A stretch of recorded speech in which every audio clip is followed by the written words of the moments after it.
nous étions au sein du syndicat d'initiative, dont le principal initiateur était M. Jackie Kahn, que tout le monde connaissait et appréciait, qui est malheureusement décédé à l'âge de 43 ans. Nous étions une équipe là, au sein du syndicat d'initiative, avec Robert Perbal, avec M. Nass naturellement. Et M. Kahn était un commerçant, mais il avait beaucoup d'humour. Il me disait toujours qu'il faudrait un peu activer la rubrique locale pour qu'on puisse un peu plus rigoler. Hein. Tout ce qu'on peut mettre dans un journal, souvent de fois, ne fait pas rire. Alors il m'explique, enfin, on a trouvé un truc.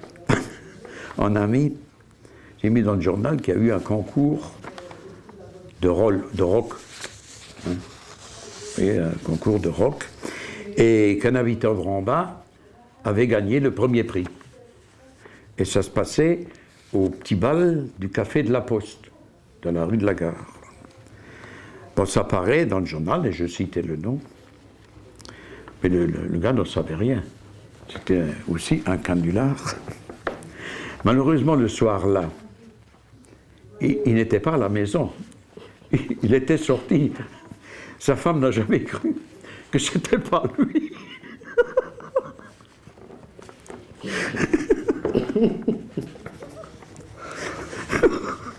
Oui, alors. Et tout. Longtemps encore après, on l'appelait le roi du rock. Ça, c'est des quoi. Là aussi, naturellement, il a fallu faire un rectificatif. Mais je vous dis encore aujourd'hui, hein, sa femme, elle ne le croit pas. Elle croit qu'il a fait une fugue. Toujours dans le cadre de ce Jackie Kahn, là, avec M. Nicoletta, le père Nicoletta, hein, je ne sais plus comment il s'appelait. Oh putain, le père Nicoletta, qui aimait rire aussi. On a voulu faire une petite farce à M. Perbal, Robert Perbal. Comme il était chasseur, on a dit, bon, on va lui faire une histoire de chasse. Et on a invité, M. Nicoletta s'est chargé de faire les invitations officielles à la municipalité, avec quelques personnalités, la presse, M. Bourgassière, donc était là, tout ça, au café Fritz, et on a fait